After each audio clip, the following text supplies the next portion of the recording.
n'est-ce pas toute la vérité? C'est pour cela que... En parlant de miséricorde, et pourtant ils ont une prière qui est Allah le miséricordieux, la Fatiha, où il parle de la miséricorde de Dieu. Je sais qu'il y a des musulmans qui ont fait des études qui développent bien la miséricorde. Est-ce que... Je ne suis pas musulman. Oui, je comprends. Si j'avais été musulman, j'allais parler avec des sourates à l'appui.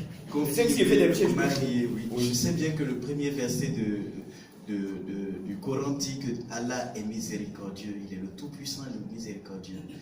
Ben, cette miséricorde que Dieu manifeste pour nous est difficile à comprendre pour eux. Pourquoi? Le fait que Christ soit mort sur la croix est pour eux incompréhensible, inacceptable. Oui. Et là, c'est véritablement la clé qu'ils n'ont pas, que nous avons. Et cette clé est inouïe. Super. Merci. Amos. Merci, frère Fabien. Tu es balèze.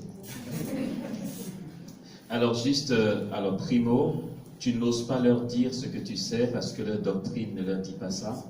Moi, je pense que ce n'est pas gênant du moment qu'ils s'ouvrent à toi et qu'ils attendent une réponse. Ce n'est pas manquer de respect à leur doctrine que de leur dire ce que tu as à leur donner. Ce qui serait déplacé, c'est de vouloir convaincre quelqu'un qui est sur sa position d'adopter la tienne. Là, c'est un manque de respect de ce qu'il croit et qu'il accepte. Dans ces cas-là, tu le portes en prière, Dieu fera. Mais vu qu'ils sont venus vers toi, ben voilà, je pense qu'ils ont eu une ouverture et il ne faut pas sous-estimer la puissance de l'esprit qui peut passer par des paroles. Souvent, on pense que nos mots sont trop pauvres pour convaincre et puis après, on est surpris du rebondissement. Ça, c'est la première chose. Deuxième chose, c'est que le non-chrétien qui veut offrir sa souffrance pour une âme du purgatoire obtiendra gain de cause. Pourquoi? Parce que cette efficacité de la souffrance offerte n'est pas le fait de confesser la foi chrétienne, mais le fait de la charité qui est comportée dans ce désir d'aider l'autre. Même si le non-chrétien ne comprendra pas comment ça se fait, c'est pourquoi je souffre et que lui il est consolé, il n'y comprend rien, mais c'est pas grave. Même nous ici, on ne comprend pas toujours tout. La foi, c'est ça, voilà. Heureux qui croit sans avoir vu. Si sa motivation, c'est de le faire par amour pour celui qui le lui demande, ça sera efficace. Voilà, je m'arrête là. Une autre question? Oui. Attends, on voit ça?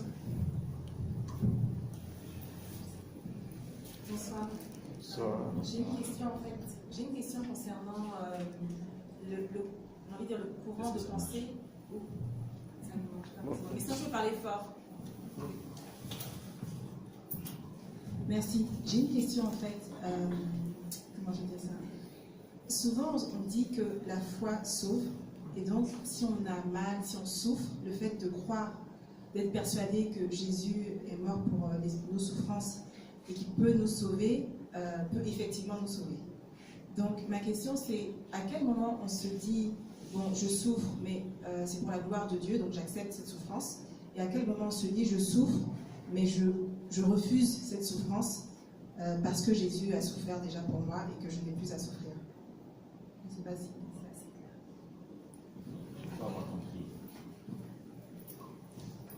clair. Pour voir si j'ai bien compris. Quels sont les moments où nos souffrances, on les refuse parce que Jésus a déjà souffert, je n'ai pas à souffrir ça. Et quels sont les moments où les souffrances peuvent être offertes? C'est ça? C'est bien ça la question? D'accord. Il ne devrait pas avoir de moment où la souffrance est refusée sous prétexte que Jésus a déjà souffert. Voilà. Le chrétien est censé trouver Dieu dans ses souffrances. Ephraim dit: il n'y a pas de souffrance inutile. Il n'y a que des souffrances inutilisées. Toute souffrance, quelle qu'elle soit. Parce que c'est vrai, moi si je sors là que quelqu'un me gifle alors que j'ai rien fait, je suis plus apte à dire Jésus, c'est pas grave, je te donne. Mais si j'ai fait une bêtise, c'est mon choix, j'ai été faire, je savais très bien ce qui allait m'arriver. J'y suis allé, et puis voilà, j'ai contracté une maladie ou un truc. Il ne me vient pas à l'idée d'offrir parce que je sais que Dieu ne m'a pas envoyé là-bas. Il y a une culpabilité qui fait que c'est tant pis pour moi, Dieu n'y est pour rien, il n'a rien à voir avec ça, c'est pas ma bêtise que ça m'arrive. Même cette souffrance-là, Jésus l'accueillera pour que ça porte du fruit. De toute façon, ce n'est pas la bêtise des hommes que la souffrance est rentrée dans le monde. Il a transformé cette souffrance pour qu'elle puisse porter du fruit. Donc, même si ce n'est pas ma bêtise que je souffre quelque chose, on peut offrir. En fait, ce qu'il faut comprendre, c'est tout ce qui est souffrance, d'où qu'elle vienne, quelle qu'elle soit. Du moment que je souffre moralement, physiquement, psychologiquement, je suis contrarié, j'ai mal au cœur, je suis brisé, quelle qu'elle soit, oui, Jésus prend, on peut offrir. Donc, il n'y a pas des moments ci, des moments ça. En fait, il faut juste qu'on rentre, par la grâce de Dieu bien sûr, dans l'habitus de donner immédiatement à Dieu quand on a une souffrance, quelle qu'elle soit. Je ne sais pas si j'ai répondu. Oui. D'accord. Autre question. On prend les deux questions et puis on revient. Merci. C'est toujours par rapport à la souffrance, la croix portée. Généralement, on a tendance à aider des personnes à suivre leurs gens. De quelque manière que ce soit et tout et tout. On a tendance à suivre des gens de manière positive ou à les aider Ah oui, dans des moments difficiles et tout, ou dans les moments de joie. Et puis, ces personnes, à un moment donné, qu'on suit et qu'on voit quand la marche porte du fruit et qu'on apprend à ces personnes qui vous récriminent en fait. Du genre vous critiquent, oui, c'est elle qui prie pour nous, pourtant elle-même elle n'a pas ça ou elle n'a pas ci. Par exemple. Ah, vous êtes femme de Dieu, quoi. Non, pas D'accord. Vous écoutez, vous accompagnez, c'est ça? Dans le sens de à l'accompagnement? ma manière, oui. Dans le sens de l'accompagnement. Oui, à ma manière. Suivi spirituel. Voilà, D'accord. Suivi de formation, voilà. C'est comme ça. Oui. Non, dans le sens du suivi, en fait. Voilà. Ok. Et puis ces mêmes personnes qu'on suit, et on se surprend de les entendre dire c'est elle qui fait ci, ça marche pour nous, pourtant elle-même, elle n'a pas ça. D'accord. Elle n'a pas ci. Bon, c'est vrai, c'est frustrant. En même temps, on demande à Jésus, attends, comme l'a dit le frère, quand même, comme par exemple. À quoi ça sert? Non, moi ça sert toujours pour moi. Par exemple, dans le mois de mai, la semaine de Pentecôte, j'ai vécu vraiment une situation très terrible. D'accord. Et là, j'ai demandé à Jésus, j'ai fixé le sanctuaire, j'ai dit, au fond de moi, mais pourquoi ça? Je n'ai pas osé parce que la maison était pleine, la mairie était là, tout le monde était venu et tout. Et puis je reçois immédiatement, on ne s'attaque pas à un arbre qui ne porte pas de fruits délicieux. Ouais. Bon, là, j'ai été servi, hein, c'est le champ. Bon, ok, on quitte là et puis on avance. Plus on avance, c'est compliqué. Enfin, à vue d'œil, hein. Oui. Parce que dans la chair, dans le corps, on laisse tomber. Il y a une souffrance. Ouais. Bon, on est dedans, on avance et autour de nous, ça baigne quoi. Mais pour soi, physiquement, aux yeux des autres, c'est pas ça. Mais quand même, je vous fais une confidence, j'ai une paix intérieure, c'est ça qui me fait avancer, franchement. Donc, pour ces personnes-là, j'ai décidé comme ça, parce que j'ai été tellement frustrée et j'ai vomi cette personne en fait. Pas par rancune, mais j'ai décidé simplement de me retirer. Et la seule chose que je demande à Jésus, de me faire la grâce de ne pas vraiment les haïr. Mais le truc, c'est que je ne peux pas faire machine arrière en fait. Je n'arrive pas à faire comme avant, l'amour, que je porte toujours l'amour, mais je ne peux pas. Parce que je ne sais pas faire un truc et puis en même temps l'autre. Ou c'est ça, ou c'est pas ça. Voilà. Donc, Pour la même personne ou pour les personnes suivantes? Pour les personnes suivantes, on rit. Oui. Quand on se voit, on se salue, c'est sans rancune, mais Vous êtes dénaturé, quoi. je ne peux plus, en fait. C'est trop fort pour moi. Wow. Je n'arrive pas. D'accord. Donc c'est comme si, voilà. Donc vraiment cette part-là, je la porte, mais franchement, Maintenant, la question, c'est laquelle? je veux savoir comment me maintenir en fait. Comment me tenir vis-à-vis de moi. Comment redevenir vous-même? Non, je suis moi-même, ça, je vous le dis. Non, je pardonnais, c'est pas de la rancune, mais je veux dire que j'arrive plus à aller chez ces personnes. Comme avant, je peux pas. Parce que là, j'ai essayé, et quand je vais, j'essaie toujours, hein, quand je vais, c'est toujours du refoule. Donc je dis, bon, c'est mieux de rester dans mon coin. Mais est-ce que c'est ce que Jésus veut vraiment? C'est ce que je veux savoir.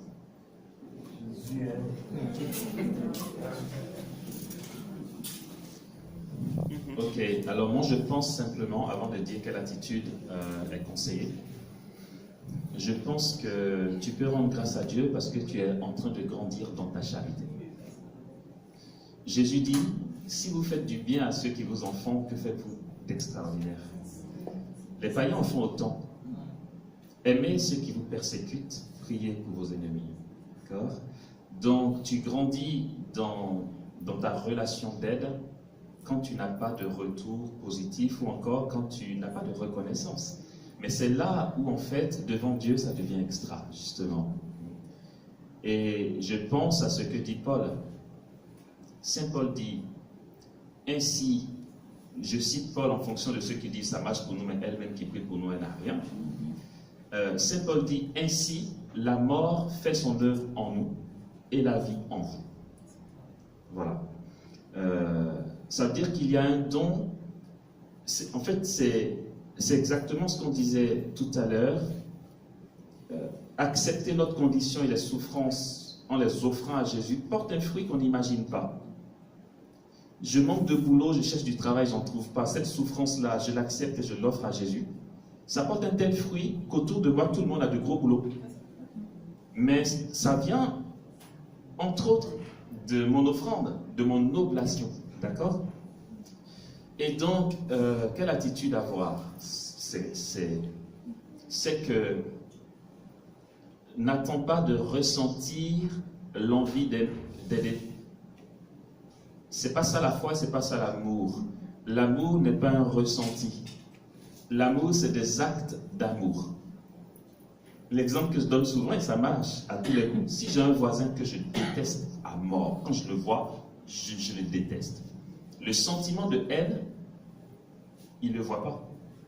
Par contre, si je pose des actes, où tous les matins je lui apporte des croissants, qu'est-ce qu'il va dire? Il va dire, le gars d'à côté, il m'aime. Alors que je ne ressens pas l'amour, c'est des actes qui le bénissent, qui lui donnent de bénéficier de ma foi finalement. Ce qui fait que dans ces cas-là, il faut rester d'une âme égale. Ce que tu donnes et qui te ramène des souffrances, vis-le devant Jésus. Dis à Jésus, quand tu n'en peux plus, et c'est normal qu'on n'en puisse plus, on est humain, mais c'est devant Jésus qu'il faut le dire. Tu dis, Jésus, écoute, il va falloir que tu me donnes un coup de main là, parce que là c'est chaud, d'accord? Et je finis ta réponse sur ce que dit Saint Grégoire de Nazianze, qui est père de l'Église. J'aime bien, moi ça m'a guéri dans plein de choses. Grégoire de Nazianze dit que tu peux ressentir la haine. Tu peux ressentir l'envie même de tuer. Tu peux ressentir la jalousie. Ça ne dépend pas de toi. Ce qui dépend de toi, c'est ce que tu en fais. Alors, ne nous en voulons pas de détester quelqu'un dans le ressenti. Et finalement, on va se dire, ouais, je ne suis pas un bon chrétien parce que quand je le vois, c'est pas normal. Non, ce n'est pas anormal. Tu es humain. Là où tu témoignes de ta foi chrétienne, c'est dans l'acte que tu poses. Quand tu as le ressentiment de haine, si tu poses un acte relatif à ça, là, tu te fais le relais de ce qui ne dépend pas de toi. Le ressenti, c'est pas nous. Tu passes là, quelqu'un te dit une parole humiliante en public, ce que tu ressens n'est pas toi. Est-ce que tu fais le choix de ça? Ça te tombe dessus. Ce n'est pas toi. Tu vois quelqu'un qui passe, qui a une grosse voiture, tu as le sentiment de jalousie, ce n'est pas toi. Tu n'as pas à te dire, jalousie, viens, je te cherche. Ça te tombe dessus. Mais là où tu témoignes ou tu ne témoignes pas, c'est dans ce que tu en fais. Quel acte tu poses en fonction de ce que tu ressens. Donc, la colère que tu ressens, peut-être la déception que tu ressens, jusque-là, il n'y a rien de grave. C'est dans l'acte que tu vas poser que tu demeureras dans la charité et en Dieu ou pas. Donc, moi, je te propose de continuer à te donner. Tu peux te donner dans la charité et ressentir autre chose. Ce n'est pas de l'hypocrisie. C'est de l'hypocrisie quand tu ne choisis pas de donner, mais que tu te sens contraint de donner. Mais tu choisis de donner, même si ton ressentiment dit autre chose, ce n'est pas de l'hypocrisie. Ça s'appelle l'amour, le vrai. Exemple, Jésus. Il dit, Père, si c'est possible que c'est tout. Bon. Parce qu'il a levé le doigt, ce sera la dernière intervention et qu'on va passer au sujet du jour. Parce que nous sommes des citoyens du royaume et nous devons prendre conscience de notre état de citoyens du royaume. C'est là que moi je vais commencer maintenant à répondre à la question de la sœur. Si tu vis pour le royaume, il faut continuer. Mais si tu vis pour avoir le gain sur terre ici, voilà. Allons-y. Je voudrais dire merci au frère pour son enseignement. Je voudrais savoir si cet enseignement qu'il vient de donner, c'est un dépassement d'un autre enseignement qu'il avait déjà donné, ou bien c'est deux enseignements différents. Dans le premier enseignement sur le chemin de la sanctification, il parlait de ce qu'on n'avait pas besoin sur le chemin de sanctification de se mortifier. La mortification n'était pas nécessaire. C'est-à-dire, bon, c'est lui qui m'a choisi, donc je n'ai pas besoin de gêner, par exemple, comme tu l'avais évoqué dans l'enseignement, je n'ai pas besoin de gêner, je n'ai pas besoin de souffrir pour grandir, c'est-à-dire pour être ce que le Seigneur voudrait que je sois, puisque c'est lui qui m'a choisi. Dans cet enseignement-ci, vous dites que le frère dit qu'il faudrait que voilà, la souffrance arrive. Je voudrais savoir si c'est une souffrance qui doit venir de Dieu, ou bien c'est une souffrance qu'on doit s'infliger comme chemin de sanctification. C'est ce que je voudrais comprendre. Et je voudrais te citer sur un élément, une citation qui a dit « Tout prophète dont la prophétie ne témoigne pas de l'amour fou et inconditionnel de Dieu, si tant est qu'il est réellement inspiré de l'Esprit Saint, Si toutefois il est réellement. Si toutefois il est réellement un prophète qui n'en a pas le temps de grandir en Dieu, que lui-même puisse expérimenter cet amour divin. Bon, moi, je le dis en substance ainsi. Mais je voudrais savoir, dans ces deux thèmes, dans ces deux positions de votre enseignement, c'est-à-dire le premier sur le chemin de la sanctification et cet enseignement-ci, où est-ce qu'on peut placer cette citation? Est-ce dans la souffrance ou sur le chemin de la sanctification? Voilà un peu ce que je voudrais poser comme question. Merci. Bon. Tiens, oui. Je vais commencer par la terminer. D'accord. Non, famille, comment tu termines? D'accord, tu commences, je termine. Ok. Ben, c'est vrai que c'est pas moi qui ai donné l'enseignement, mais je comprends nettement ce que vous dites et je comprends nettement ce qu'il a dit. Quand il dit que nous n'avons pas besoin de fournir d'efforts pour avoir ce que Dieu lui-même d'avance avait déjà prédestiné pour nous, c'est-à-dire le chemin de notre sainteté, le chemin de sainteté de chacun d'entre nous, le chemin de sainteté d'Amos n'est pas le chemin de sainteté de Fabien. Le chemin de sainteté de Jésus n'a pas été le chemin de sainteté de Jean-Baptiste. Je prends ces deux qui sont cousins. On peut dire que dans leur sang, il y avait tout. Les gènes pouvaient être les mêmes, identiques. Quand on regarde l'histoire de Jean-Baptiste, la Bible nous dit que il était où? Dans le désert. Il était vêtu comment? De peau d'animal. Et il était quoi? Il mangeait quoi? Des fruits et insectes. Jésus, il faisait quoi? Il mangeait partout. Il buvait. Il était partout. On dit qu'il est saint. Quand il a fini ses 40 jours de jeûne, je n'ai plus vu dans la Bible qu'il a jeûné. La preuve, quand on a interpellé ses apôtres, il a dit, l'époux est là. Mais quand l'époux est parti, dans les actes des apôtres, vous avez vu comment a été leur chemin de sainteté. Les apôtres, ils sont 12. 11 sont morts de façon décapitée. Un est mort comment? De mort naturelle. Donc chacun d'entre nous, on a un chemin qui n'est pas autre. La réalité qu'il enseigne aujourd'hui, c'est la réalité de la grâce qui vient à nous. La grâce, elle peut être sous diverses formes. Et Paul dit que toute chose concourt à notre bien. C'est-à-dire quoi? Ce n'est pas seulement les événements heureux. Ce n'est pas seulement des rencontres glorieuses, mais des rencontres douloureuses concourent à notre bien. Et c'est ça, les chrétiens n'arrivent pas à comprendre. Je dis, il y a une chose. Nous sommes condamnés au pardon, qu'on le veuille, qu'on ne le veuille pas. Quand tu te souviens que tu as quelque chose contre quelqu'un, va te réconcilier. Si tu te souviens que quelqu'un a quelque chose contre toi, va te réconcilier. C'est un point et un trait. Et ça, on n'arrive pas à intégrer parce que nous sommes humains. C'est une grâce. La grâce, Paul nous le dit, c'est Jésus. Le don de l'Eucharistie. Chaque jour, en tant que chrétien catholique de Côte d'Ivoire, je sais qu'il y a au minimum 3 messes dans la journée. 6h ou 7h, midi ou midi 30 et 19h. Est-ce qu'on a ça en France? Je ne crois pas. Quelquefois, vous communiez 3 fois dans la journée. Mais on n'arrive pas à demander à Jésus, viens en moi et transforme mon cœur. Pour que je sois comme toi. Que je ne sais pas comme je le désire. Parce que c'est notre désir qui fait que nous demandons dîmes.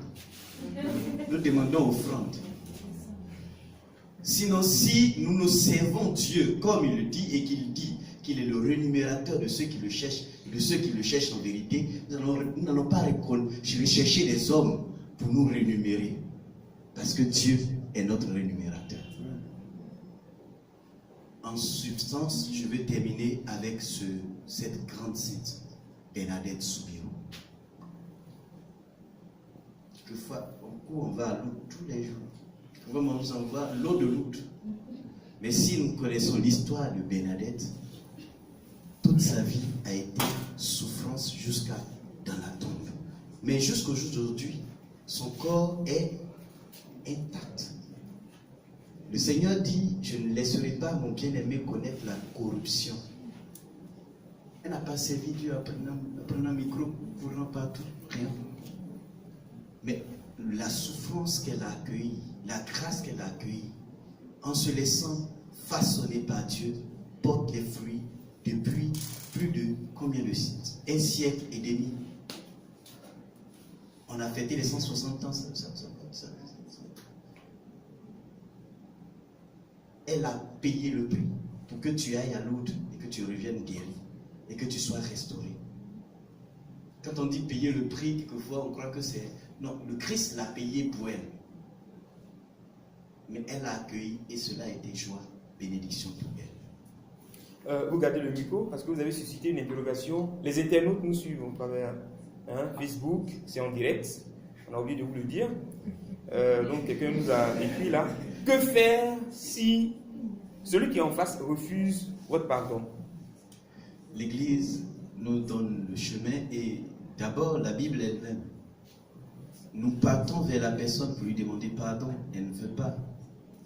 Nous prenons d'autres personnes qui vont.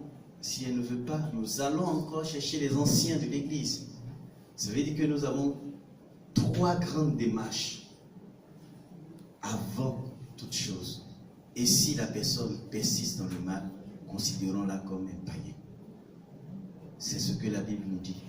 Mais nous, en tant que catholiques, l'Église nous enseigne de continuer de prier.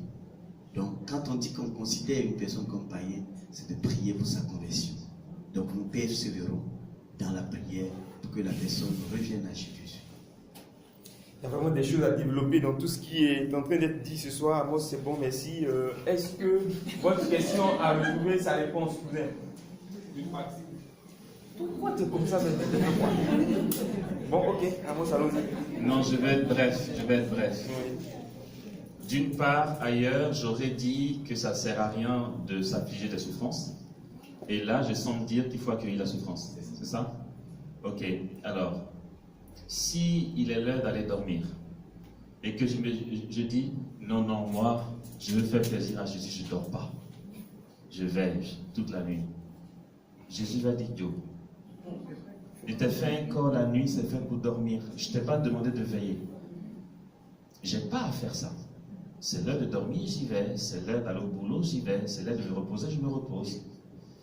Par contre, si c'est l'heure de dormir et que j'y vais, et qu'à peine poser la tête, mon téléphone sonne, puis quelqu'un me dit, j'ai besoin de toi, ma femme est en train d'accoucher, j'ai besoin de ta voiture. Je pars et puis, je ne sais pas, pour une raison ou pour une autre, j'ai veillé toute la nuit sans l'avoir choisi. Ce que je viens de dire là, dans cet enseignement, c'est accepter la situation par amour. Tu vois la différence? Il ne s'agit pas d'aller chercher une souffrance. Quand elle se présente dans le cours des événements, ne pas la refouler. Ok?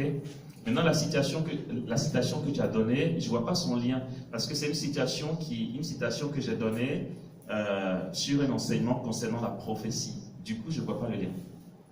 La citation dit « Tout prophète dont la prophétie ne va pas dans le sens de l'amour fou et inconditionnel de Dieu.